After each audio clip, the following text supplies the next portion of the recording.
इस टॉपिक का जो मूल सार जो है, मूल बिंदु जो है वो ये है कि अभी जैसे आप लोग तैयारी कर रहे हैं, तो अभी जो कुछ भी आप लोग जी रहे हैं, आपका जीवन जो है यह व्यक्तिगत जीवन है। यानी आपकी जिंदगी में अभी सार्वजनिक पद से जुड़ी जिम्मेदारियां नहीं जुड़ी है और उसी का प्रभाव आपके जीवन के ऊपर अभी चल रहा है। लेकिन जैसे ही आपका सिलेक्शन हो जाता है, आप सार्वजनिक पद से जुड़ जाते हैं, तो आपकी भूमिका जो है, आपकी जिंदगी जो है दो हिस्से में बट जाएगी। सपोज आप दीपेश ओझा हो, तो अभी जो आपकी जो पर्सनल लाइफ से जुड़े जितने भी संबंध हैं, आपके मित्र हैं, माँ बाप हैं, भाई हैं, बहन है, चाचा है, मामा है, दादा है, उनके बहुत सारे एहसान हैं। आप जहां तक भी आज पहुंचे हैं, आपको यहां तक लाने में इस परिवार की, इन संबंधों की, मित्रों की बहुत बड़ी भूमिका रही है और इनके प्रति आपकी भी बहुत सारी ड्यूटी बनती है। लेकिन जब आपका सिलेक्शन हो जाएगा तो एक ड्यूटी आपकी और बढ़ जाएगी,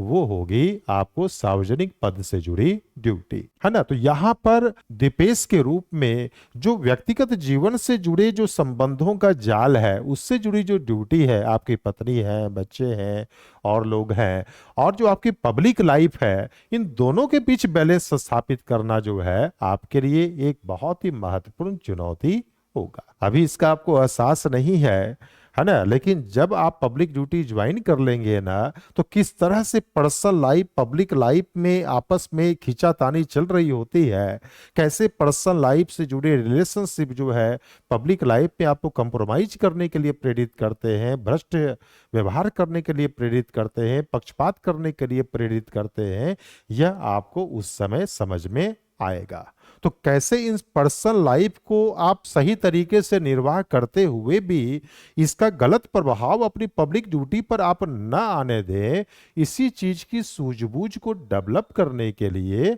ये टॉपिक एथिक्स में जोड़ा। यानी एथिक्स में इस टॉपिक को जोड़ने के पीछे जो मूल मकसद है सिलेबस वालों का, यूपीएससी का, वो यही सूझबूझ अंडरस्टैंडिंग को चेक करना है कि जब आप पब्लिक पोस्ट के ऊपर जाएंगे तो किस तरीके से प्राइवेट लाइफ को आप मैनेज करेंगे, उसके गलत प्रभावों से अपने आप को आप रोकेंगे, यह अंडरस्टैंडिंग आपके अंदर है या नहीं है, इसी चीज को जज करने के लिए टॉपिक डाला गया। तो इसी को हम लोग अलग अलग समझेंगे। पहले हम लोग निजी जीवन से जुड़ी आपको नैतिकता, इसमें हम लोग समझेंगे निजी जीवन संबंधों में कौन, यानी कौन शामिल, इन संबंधों की प्रकृति, इन संबंधों का आपके लिए महत्व, इससे जुड़ी नैतिकता, है ना। जैसे भी लिखे, करप्शन का संकट वास्तव में नैतिक मूल्यों का ही संकट है। कभी भी ये स्टेटमेंट बना सकता है क्वेश्चन में। आदमी को हमेशा उम्मीद करनी चाहिए, है ना। नई जो सोच वाले युवा होते हैं, उनके अंदर ये जोश होता है काम करने का, अच्छी सोच के साथ वो जाते हैं,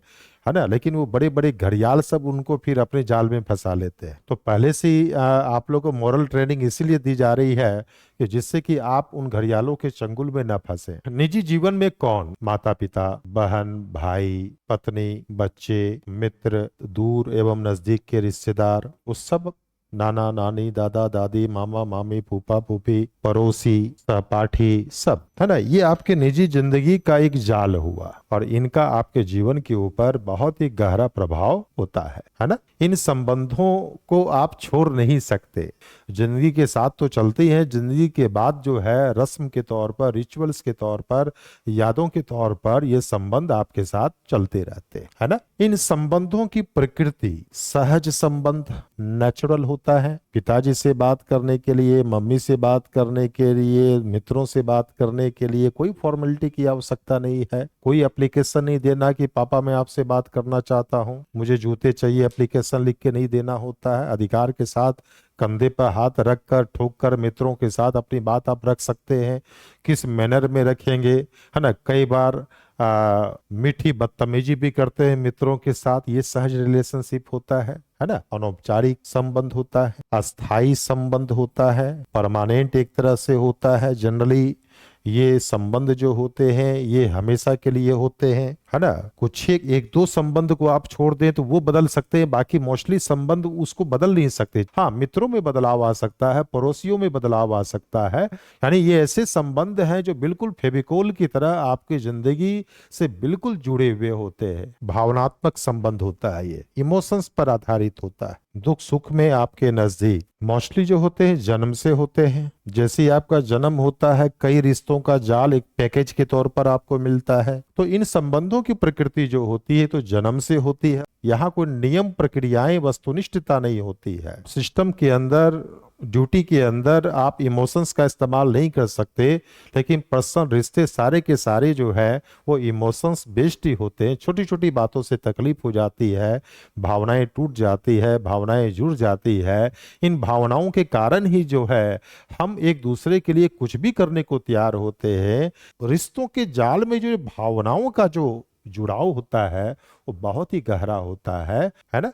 तो ये था इन संबंधों की प्रकृति, इसका महत्व, सफलता में बड़ा योगदान। तो आज आप जहां भी हैं, जिस भी पोजीशन पर है, भविष्य में भी जहां तक आप पहुंचेंगे, वहां तक पहुंचाने में इस परिवार का, इन संबंधों का एक बहुत बड़ा योगदान होता है। भावनात्मक संबल, जब भी आप कमजोर होते हैं उनके कंधे पर सर रखकर आप रो सकते हैं। पब्लिक ड्यूटी में ये संभव नहीं है कि अधिकारी के कंधे पर सर रख के आप रोएं। सामाजिक मनोवैज्ञानिक संतुष्टि मिलती है, जीवन को पूर्णता इससे मिलती है। कितने भी बड़े अधिकारी आप हो जाए, सब कुछ आपके पास हो जाए, अगर आपके पास मित्र नहीं है, परिवार का कोई सदस्य आपके साथ नहीं है, कोई पड़ोसी आपको नहीं पूछ रहा है, कोई व्यक्ति आपके आसपास रिश्ते में अगर नहीं है, तो ये कोई भी पद, कोई भी जिस भी पोजीशन पर आप हैं, वो सब खाली का खाली रह जाएगा। इन संबंधों से ही हमें जीने का अर्थ मिलता है, जीने का पर्पस मिलता है ना। माता पिता ने इच्छा की कि मेरा सपना है बच्चा आईएएस बने, है ना,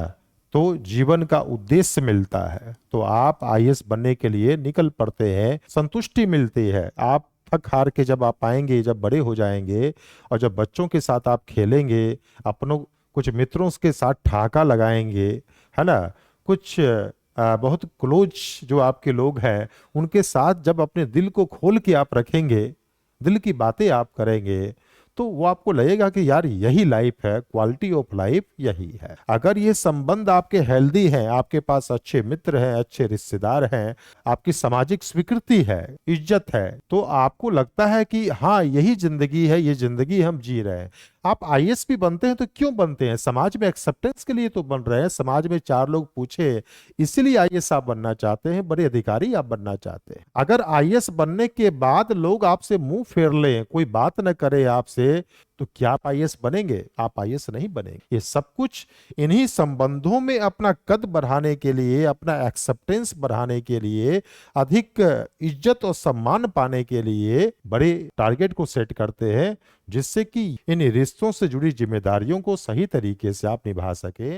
ये संबंध भी आपके ऐसे नहीं चलेंगे। इन संबंधों को सस्टेनेबल बनाने के लिए, कैरी करने के लिए, मजबूत बॉन्डिंग के लिए, वही भावनात्मक कसक बनी रहे, इसको मेंटेन करने के लिए इन संबंधों में भी मॉरलिटी का होना बहुत ही जरूरी होता है। इससे जुड़ी नैतिकता, इसका मतलब क्या हुआ? इन संबंधों से जुड़ी अलग अलग भूमिकाओं से जुड़े कर्तव्य को ईमानदारी से निभाना। अगर आप केवल अपना काम निकालेंगे रिश्तों में, दोस्तों से आप केवल अपना काम निकालेंगे हमेशा, अन्य रिश्ते नातों को, जिसने आपको संबल देकर यहाँ तक पहुंचाया, उनको आप भूल गए उनकी जरूरत के समय, तो वो रिश्ते फिर धीरे धीरे आपके लिस्ट से डिलिस्ट हो जाए, है ना। तो ये इससे जुड़ी नैतिकता में ये शामिल है कि इन संबंधों से जुड़ी जो अलग अलग भूमिका है, इन रिश्तों में भी सेवा भाव, मदद की भावना, निष्ठा, लॉयल्टी, रिश्तों के प्रति समर्पण, सच्चापन, निश्चलता। सच्चापन नहीं है तो रिश्तों में वो जुड़ाव आ ही नहीं पाएगा। दूसरों के हित के प्रति संवेदनशीलता, रिश्तों में वफादारी, केयरिंग, करुणा, अनुशासन, उचित समय देना, संवेदनशीलता, कृतज्ञता, रिस्पेक्ट देना, आदर करना, ये सारे नैतिक पक्ष है। अगर इन सारे नैतिक पक्ष को आप पर्सनल रिश्तों में मेंटेन अगर नहीं करेंगे, तो वो रिश्ते आपके आगे नहीं चलेंगे, है ना। ये सेवा भाव ही रिश्ते को रिश्ता बनाता है। इन नैतिक मूल्य और व्यवहारों के आधार पर ही इन संबंधों को लंबे समय तक संजोया जा सकता है और इन्हें अपनी ताकत बनाकर रखा जा सकता है।